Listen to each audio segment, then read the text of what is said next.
మొదలైంది. వాళ్ళు కొంత మేరకు ఆ సినిమా నిలబెట్టింది వాళ్ళని.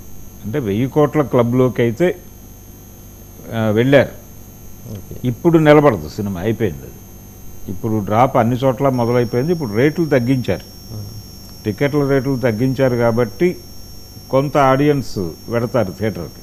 అయినా టెక్నాలజీ తోటి మైథాలజీ మీద వికృత దాడి అంటే అది ఖచ్చితంగా టెక్నాలజీ చేసిన దాడి అది. అంటే టెక్నాలజీ మనుషులకి పేర్లు పెట్టడం అంటే మైథాలజీని ఆయన వాడుకున్నాడు. మైథాలజీని తను తీయదలుచుకున్నటువంటి మార్వెల్ సిరీస్ తరహా సినిమా తీయాలనుకున్నాడు, మ్యాడ్ మ్యాక్స్ తరహా సినిమా తీయాలి అనుకున్నాడు. అంటే వాళ్ళకి అది నేటివిటీ, మనకి కాదు కదా ఇది. అంటే మీకు హాలీవుడ్ సినిమాల్లో కూడా కొన్ని సినిమాల్లో వాళ్ళు వాంటెడ్గానే బైబిల్లో క్యారెక్టర్స్ బయటకు వచ్చేసి ఈ సమాజంలో తిరుగుతూ ఉంటాయి. వాటికి కొన్ని అతీంద్రియమైనటువంటి శక్తులు ఉంటాయి. అలా ఒక కొంచెం మైథాలజీని ప్రస్తుత సమాజంతో లింక్ చేసి ఒక తరహా కథలతో సినిమాలు తీశారు వాళ్ళు. దాన్ని నాగస్విని అడాప్ట్ చేసుకున్నాడు. అడాప్ట్ చేసి మనం మైథాలజీ వాడి మన క్యారెక్టర్లను కూడా అలా తిప్పచ్చు కదా ప్రజెంట్ సొసైటీలో అనుకుని, మళ్ళీ ఆ ప్రజెంట్ సొసైటీ ఎందుకు ఉంచాలి, దాన్ని కూడా మార్మికంగా చేసి కల్కి అంటే మళ్ళీ ఎక్కడికో వెళ్ళిపోతుంది సినిమా, భవిష్యత్తుకు వెళ్ళిపోతుంది. అంటే ఆల్రెడీ సంగీతం శ్రీనివాసరావు గారు టైం మిషన్ సినిమా తీశాడు. ఆయన ముందుకి వెళ్తాడు, వెనక్కి వెళ్తాడు, కానీ ఆడియన్స్ ఎక్కడ ఇబ్బంది పడలేదు కదా. ఇబ్బంది పడలేదు.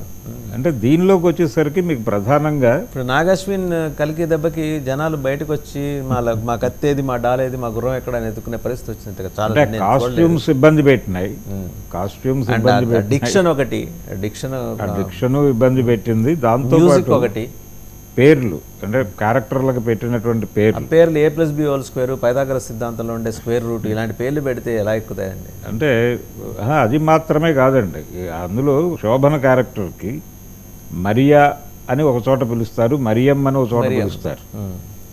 ఈ మరియా ఏమిటి అనేది ఒక చర్చ జరిగింది ఆ సినిమా రిలీజ్ అయిన సందర్భంలో.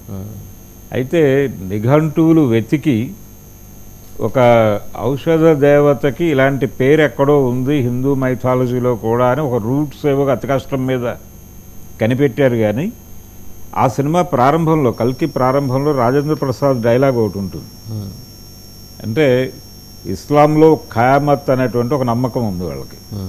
అంటే అంతిమ తీర్పు రోజు అనేటువంటి ఒక కాన్సెప్ట్ ఉంది వాళ్ళకి. అలాగే ఇక్కడ క్రైస్తవంలో రెండో రాకడ అనేటువంటిది ఒక నమ్మకం ఉంది. ఈ రెండో రాకడ, ఆ తీర్పు రోజు, దాంతోపాటు మనకి ఉన్నటువంటి హిందూ మైథాలజీలో ఉన్నటువంటి కల్కి, మధ్యలో బుద్ధిస్ట్ వాళ్ళని కూడా కలిపాడు. అదే అతని డైలాగ్లో ఉంటుంది అది. రాజేంద్ర ప్రసాద్ డైలాగ్లో మీరు ఏదైనా అనుకోండి, అది ఖయామత్ అనుకోండి, లేకపోతే రెండో రాకడ అనుకోండి, లేకపోతే కల్కి అనుకోండి, అది ఆ సమయం ఆసన్నమవుతోంది అన్నట్టుగా ఒక డైలాగ్ పెట్టారు.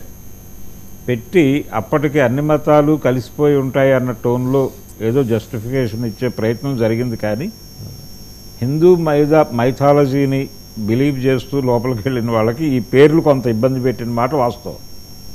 పేర్లతో పాటు ఈ కర్ణ పాత్ర, అలాగే అశ్వత్థామ పాత్ర, వాటి మధ్య ఉండేటువంటి రిలేషన్ని ఆయన చూపించిన పద్ధతి, వీటి మీద అనేక సందేహాలు రకరకాల పద్ధతుల్లో చాలామంది పౌరాణిక ప్రవచనకారుల దగ్గర నుంచి అందరూ మాట్లాడారు.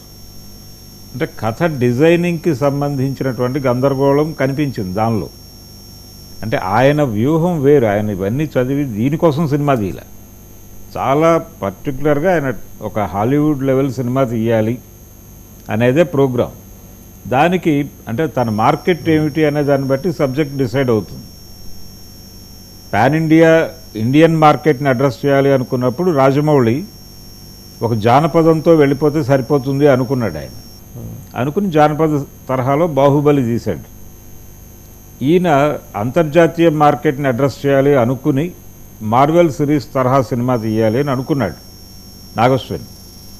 అనుకుని దానికి ఒక మైథలాజికల్ బ్యాక్ బోన్గా ఏదన్నా ఉంటే బాగుంటుంది అనే ఉద్దేశంతో ఇవన్నీ తీసుకొచ్చాడు.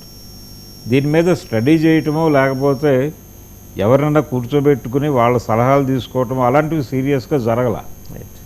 ఆ లోపం జరిగింది. అంటే ఇది ఫైనల్గా ఎలా పరిణమించిందంటే మీరు అన్నట్టు, లేకపోతే చాలామంది రివ్యూలు రాశారు, ఈ టెక్నాలజీ పొయ్యిలో మైథాలజీని పడేసి తగలబెట్టారు అన్న టోన్లో నడిచినాయి సమీక్షలన్నీ కూడా. అది ఒక థియరిటికల్ గొడవ. ఈ సినిమాకి వచ్చేసరికి అసలు సమాజము అవినీతి మీద ఏమాత్రము స్టడీ లేకుండా తీసేశాడు ఆయన సినిమా. ప్రజెంట్ సొసైటీలో ఇప్పుడు లంచం అనే దాని మీద కథ నడుపుతున్నారు. లైజానింగ్ ఆఫీసర్లు ఉన్నారు మనకి. అవును, ఆ liaison corporate liaisoning is nothing but lobbying ఇవన్నీ కపుల్డ్ విత్ మనీ అండి. అంటే దానికి అదేమి నేరం కాదు ఈ రోజుల్లో. అండ్ యూకేలో లాబియింగ్ ఇస్ అఫీషియల్, ఆ మాటకు వస్తే. దానికి మనం లంచం అని వాళ్ళ అంటే కొంచెం మారిన సమాజం, బహుశా మారిన సమాజంలో వస్తున్న ఈ మార్పుల నేపథ్యంలో భారతీయుడు 4లో దీన్ని అంగీకరిస్తూ శంకర్ ఏమన్నా మళ్ళీ రావచ్చు భారతీయుడు 4లో. అంటే ఆల్రెడీ సమాజం మారిపోయి ఉంది. ఇప్పటికీ మీరు ఆ పాత రోజుల్లో ఉన్నటువంటి పద్ధతి అంటే